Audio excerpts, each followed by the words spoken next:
Bismillahirrahmanirrahim. Assalamualaikum warahmatullahi wabarakatuh. Apa kabar sahabat-sahabat semua?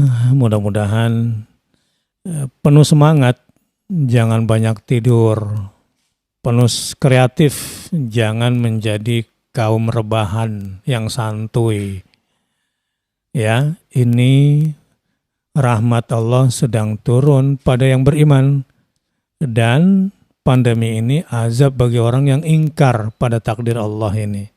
Nah, pilihan kembali kepada kita yang ingin merebut rahmat atau kita termasuk yang ingkar karena banyak tidur, banyak nonton, banyak nge-games, banyak makan, banyak bercanda, banyak ngobrol.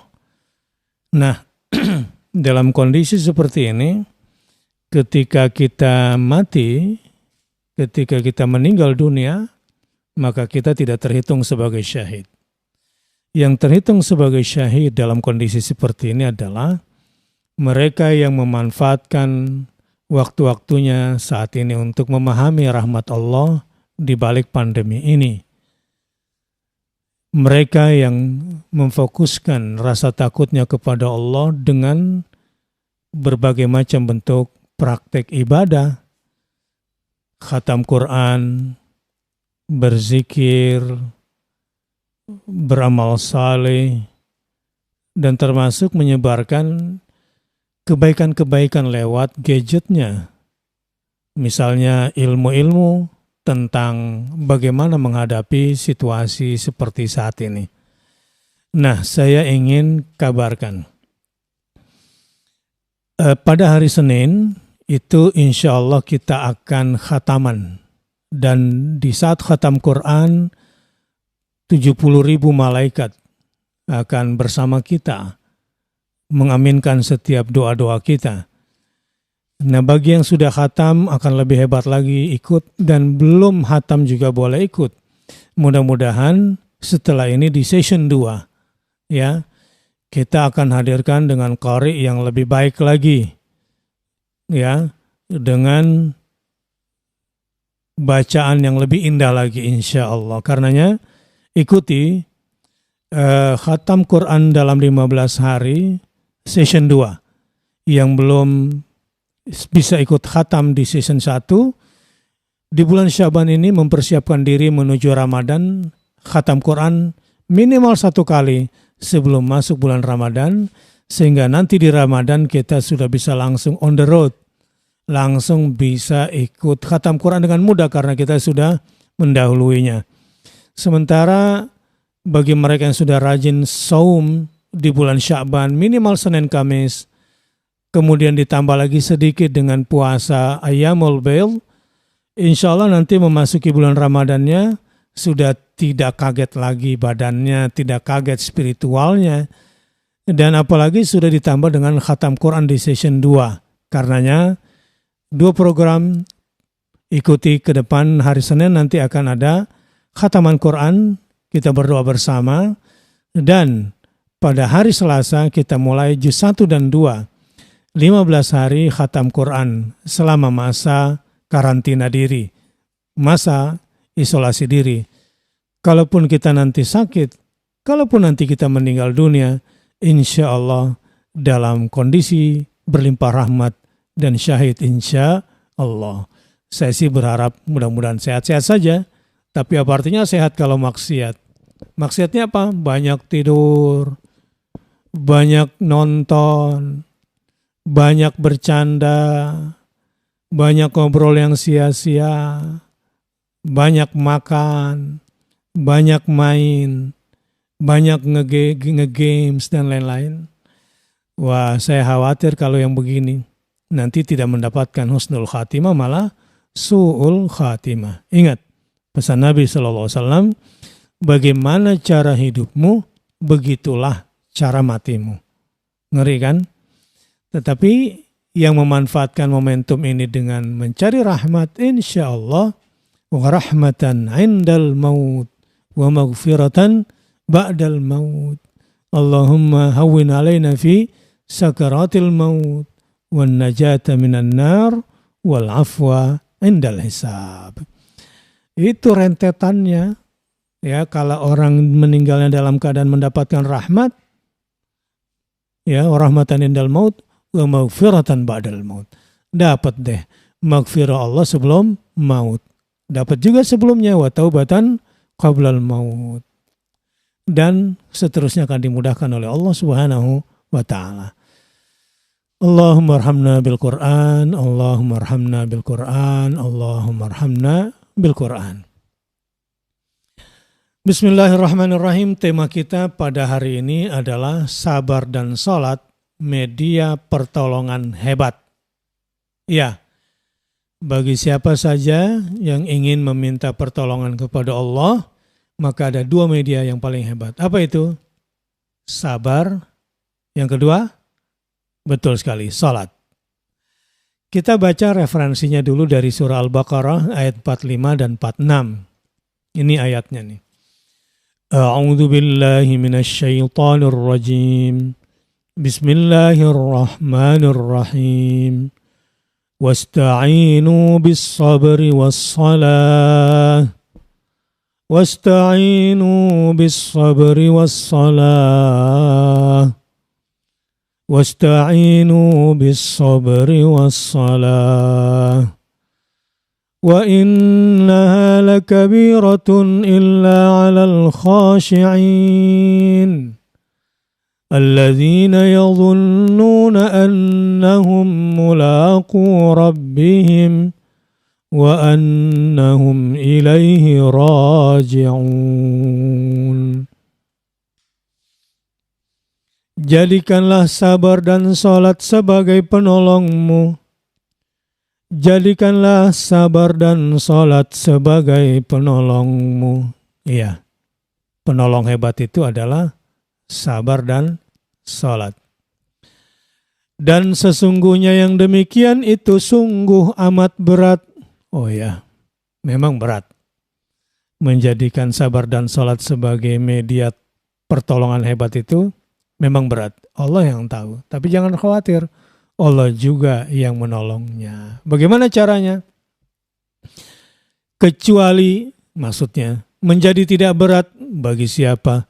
Bagi orang-orang yang khusyuk hatinya, orang-orang yang khusyuk jiwanya, sabar dan salat tidak berat. Terus, berat bagi siapa? Bagi yang sudah dikuasai oleh hawa nafsu. Orang khusyuk itu yang bagaimana sih menurut Allah di dalam Al-Quran? Yaitu orang-orang yang meyakini bahwa mereka akan menjumpai Tuhannya dan bahwa mereka suka atau tidak suka pasti akan kembali kepada Tuhannya. Oh, jadi orang yang khusyuk kalbunya itu dua kriterianya. Yakin bahwa dia pasti menjumpainya, dan yang kedua, yakin bahwa dia pasti akan kembali kepadanya. Nah, itu Al-Baqarah 45-46. Sekarang yang senada dengan itu ada juga di surat Al-Baqarah ayat 153. A'udzu billahi minasy syaithanir rajim. Bismillahirrahmanirrahim. Ya ayyuhalladzina amanu ista'inu bis-sabri was-salah. Ya ayyuhalladzina amanu ista'inu bis-sabri was-salah. Innallaha ma'as-sabirin. Wahai orang-orang yang beriman, moga-moga kita termasuk yang disebut di ayat ini. Kitalah orang-orang berimannya. Wahai orang-orang yang beriman, ya Allah, aku akan menyambut seruan imanmu. Jadikanlah sabar dan salat sebagai penolongmu. Jadikanlah sabar dan salat sebagai penolongmu. Kenapa memangnya? Sesungguhnya Allah beserta orang-orang yang sabar. Alhamdulillah, ini yang aku mau. Yang aku mau itu adalah dibersamai Allah. Yang aku mau itu adalah merasakan perjumpaan dengan Allah di dunia ini sampai di akhirat kelak. Baik. Kalau mau begitu, lantas perlu ilmu dulu. Ilmunya begini. Apa sih maksudnya isti'anah dan ista'inu, memohon pertolongan itu, dan bagaimana caranya? Kita lihat ya ilmu tafsirnya. Dalam bahasa Al-Quran, isti'anah berarti tolabul auni lil qudrati alal qawli wal amal. Memohon pertolongan agar mampu melakukan dua hal, pekerjaan dan perkataan. Ya, dimampukan berkata-kata dan dimampukan beramal itu tidak mudah. Meminta pertolongan pada yang mampu terhadap perkataan dan perbuatan itu dalam Aisarut Tafasir.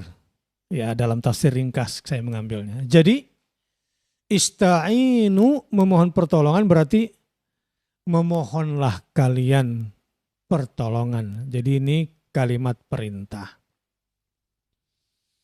Di dalam Al-Quran kata al-isti'anah disebut 6 kali. Dalam bentuk fi'il mudhari present tense sebanyak 1 kali, dan dalam bentuk fi'il amr kalimat perintah 3 kali, dalam bentuk maf'ul sebagai objek di sini al-musta'an sebanyak 2 kali. 1 tambah 3 tambah 2 jadi 6 kali di dalam Al-Quran. Nah, sekarang bagaimana tafsirnya? Dalam Al-Quran terkait yang dimintai pertolongan atau al-musta'anu bih ada 3 kali. Ya, 3 kali dalam Al-Quran. Allah sebagai objek tempat meminta itu 3 kali. 1 kali, ya, maksud saya yang pertama adalah Allah objeknya. Itu ada di dalam surat Al-Fatihah ayat 5 dan di surat Yusuf ayat 18. Misalnya, Iyyaka na'budu wa iyyaka nasta'in. Objeknya Allah.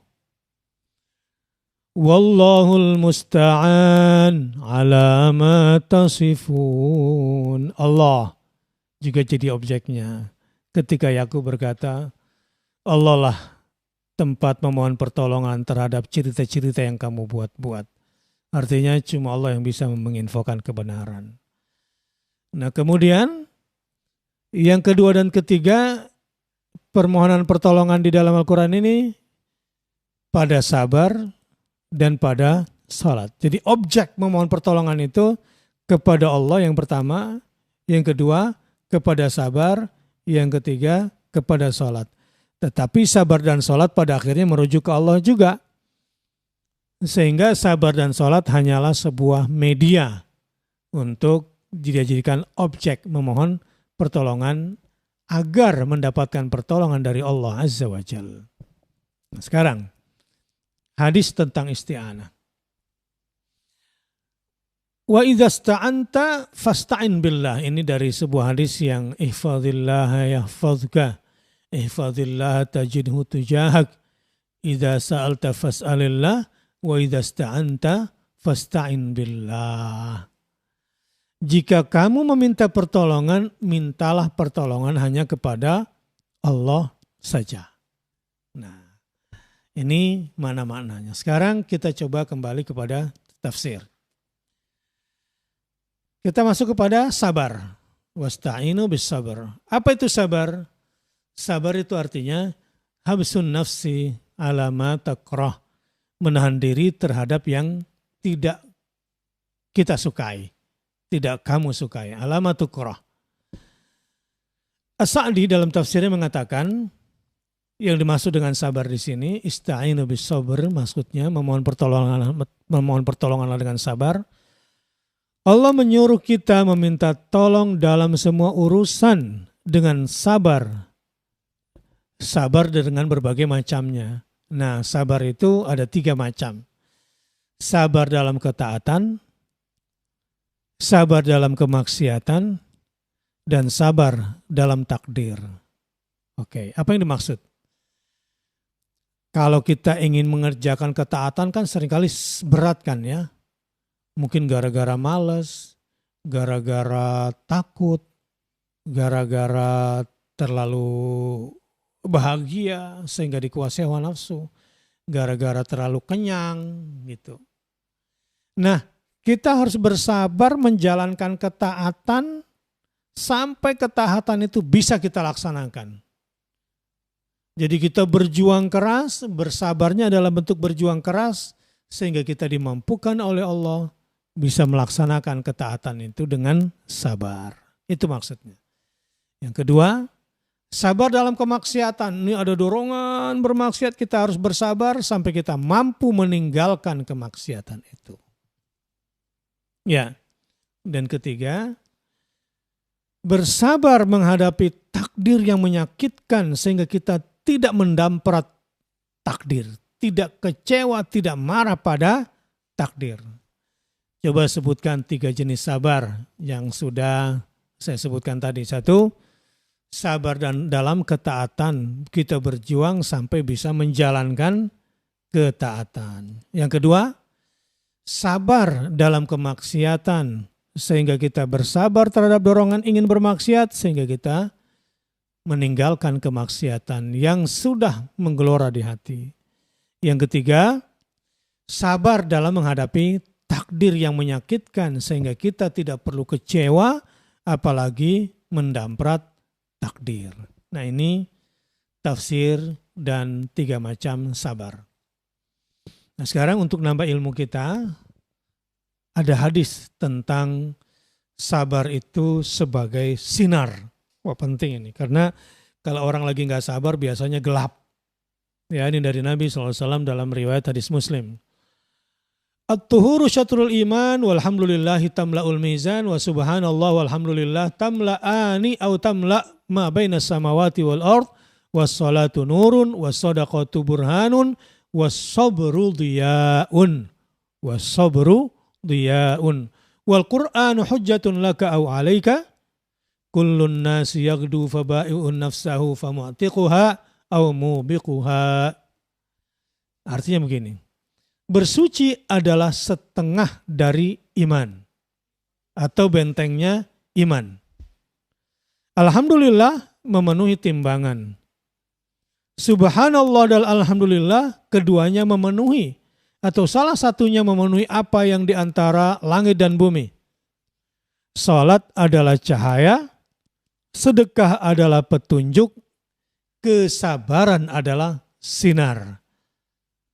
Sedangkan Al-Quran adalah hujjah untuk amal kebaikanmu atau hujjah atas amal kejelekan kamu.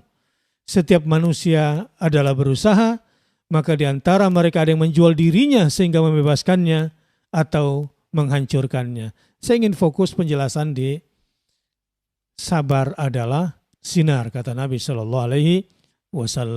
Lihat, kalau sholat itu cahaya, sabar adalah sinar. Apa bedanya? Salat itu nurun, biasanya identik dengan bulan, temaram, lembut sinarnya, ya, menyinari, mencahayakan orang yang dalam kegelapan malam, ya, di bulan purnama, sehingga tetap bisa menjalani hidupnya. Memang cahaya Quran itu lembut, memberikan hidayah kepada seseorang sangat lembut. Tapi sabar terang kayak matahari. Jadi cahayanya cenderung lebih tajam. Ya, cahayanya cenderung memberikan energi juga siang di awal pagi dan di awal sore. Dan kedua-duanya kalau digabungkan, ini lahir batin mendapatkan cahaya dan mendapatkan sinar. Jadi kita nggak gelap lagi.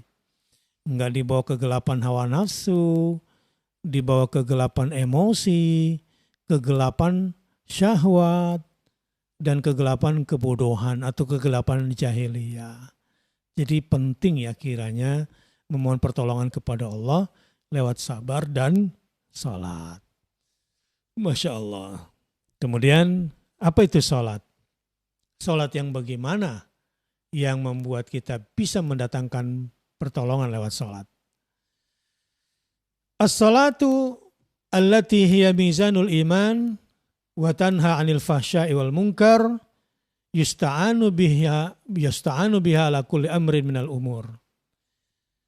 Salat yang bisa membuat kita menjadikannya sebagai media ya untuk memohon pertolongan adalah salat yang punya dua kriteria.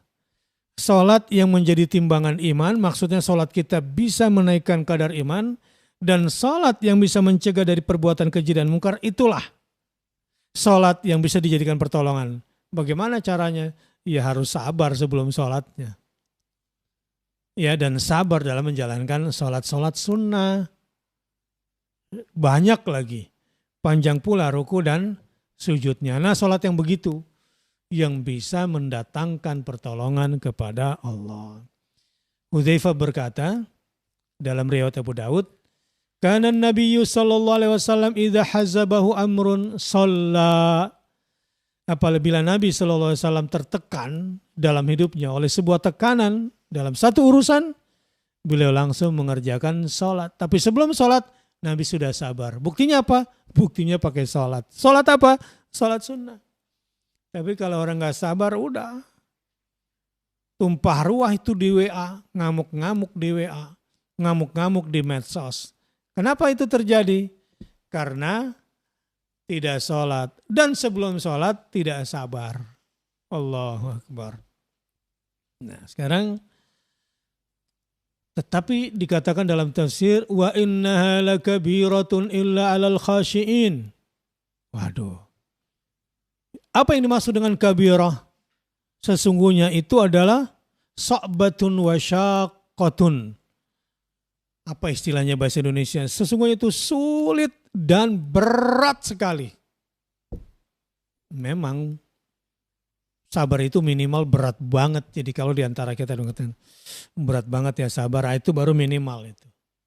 Tapi insya Allah akan menjadi ringan dengan hati yang khusyuk kalau saat mengerjakan sholat sunnahnya bisa panjang, bisa banyak.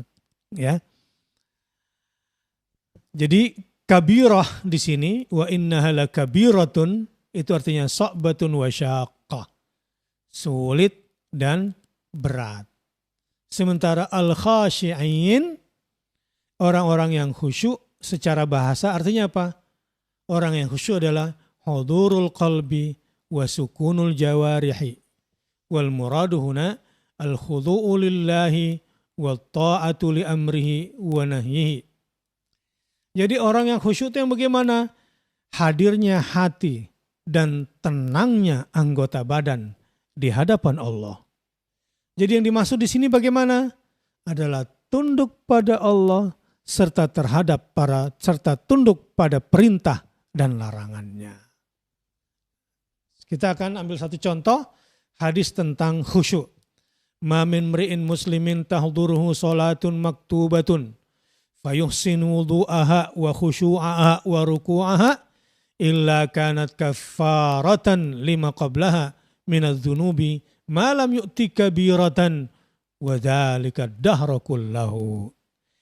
Tidak seorang muslim pun didatangi sholat fardu, artinya datang kewajiban sholat fardu, lalu dia membaguskan, mengindahkan, mencantikkan, menyempurnakan wudhunya dan menyempurnakan khusyuknya dalam sholatnya, melainkan itu menjadi penebus dosa-dosanya yang terdahulu, selama dia tidak melakukan dosa besar.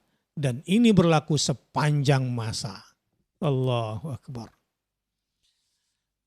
Selesai deh. Secara garis besar, apa yang ingin saya bacakan dalam tafsir. Sekarang beberapa hikmah, insya Allah nanti sambil jalan saya bacakan, saya ingin buka tanya jawab dulu. Ya, ada nggak satu pertanyaan di sini? Belum dituliskan ya? Oke, kalau gitu saya ingin tambah penjelasan. Jadi, seandainya keutamaan sabar hanya mendapatkan kebersamaan dengan Allah saja, maka ini sudah sangat cukup bagi seorang hamba dalam mendapatkan keutamaan. Jadi sebetulnya begini, apa sih tujuan tertinggi? Ya, apa sih tujuan tertinggi kenapa kita meminta kepada Allah dengan sabar dan sholat? Kenapa? Untuk merasakan kebersamaan, untuk mendapatkan kebersamaan diri dengan Allah Subhanahu wa Ta'ala. Kenapa? Kalau itu yang terjadi, maka Allah akan tolong kita, Allah akan kuatkan kita, Allah akan mampukan kita. Itu loh sebetulnya tujuan tertinggi kenapa kita memohon pertolongan kepada Allah dengan sabar dan sholat. Misalnya apa ya? Ya misalnya qiyamul lail.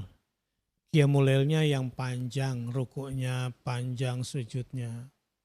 Apalagi di musim dingin nih, misalnya yang di Turki, yang di luar negeri. Untuk bisa berpanjang-panjang sholat di suasana dingin seperti ini, sempurna wudhunya, sempurna rukunya, sempurna sujudnya, ya nggak akan terjadi tanpa pertolongan Allah Subhanahu wa Ta'ala. Baik, ini ada pertanyaan dari Asep di Bandung. Pertanyaannya apa? Tentang surah 2 ayat 214. Kejadian apa yang terjadi saat itu hingga Nabi dan para sahabat berkata, Mata nasrullah ala inna nasrullahi qarib. Sedahsyat apa kejadiannya saat itu. Nah insya Allah saya akan bacakan tafsirnya nanti ya secara detail tentang ini. Memang dalam banyak hal sih sebetulnya kita bisa gunakan mata nasrullah ala inna nasrullahi qarib. Kita lanjutkan dulu kepada pertanyaan selanjutnya ya di waktu yang singkat ini. Ada lagi? Baik, saya lanjutkan dulu ya. Sebetulnya begini, kebersamaan dengan Allah itu kebersamaan yang mana? Kebersamaan yang tinggi sebetulnya adalah kebersamaan dengan zatnya. Minimal dengan asmanya. Tetapi kebersamaan itu juga bisa dengan kebersamaan sifat-sifatnya. Dibersamai dengan ilmunya Allah. Dibersamai dengan kasih sayangnya Allah sebagai Ar-Rahman Ar-Rahim. Yang pertama sebagai Allah Al-Alim. Tapi orang sabar juga dibersamai oleh Allah sebagai Al-Khabir yang maha memberikan informasi. Sebab kita tuh nggak bisa sabar kalau kita nggak dapat informasinya, nggak dapat ilmunya. Ya, kebersamaan dengan Allah sebagai Al-Qawiyyu sehingga kita jadi kuat. Dibersamai oleh Allah dengan Allah sebagai apa yang dia mau? Ar-Razzaqu yang maha pemberi rezeki, Al-Karimu yang maha dermawan dengan semua pemberian-pemberiannya. Itu semakin banyak asma dan sifat yang kita kuasai, maka semakin kuatlah kesabaran kita kepada Allah Subhanahu wa Ta'ala. Nah karenanya, di waktu yang singkat ini dan sudah jam 12 ya, besok mudah-mudahan kita bisa bersama-sama lagi. Tapi jangan lupa ya, ikuti program Khatam Quran pada hari Senin nanti. Dan share videonya, ajak teman-teman untuk nge-like juga. Dan supaya pas ini ada notification, pencet loncengnya sehingga langsung kita bisa berinteraksi. Semoga Allah Subhanahu wa Ta'ala ringankan beban kita dengan sabar. Semoga Allah mampukan kita berbuat taat dengan salat. Kita tutup dengan doa kafaratul majelis. Subhanakallahumma wa bihamdika asyhadu an la ilaha illa anta astaghfiruka wa atubu ilaik. Wassalamualaikum warahmatullahi wabarakatuh.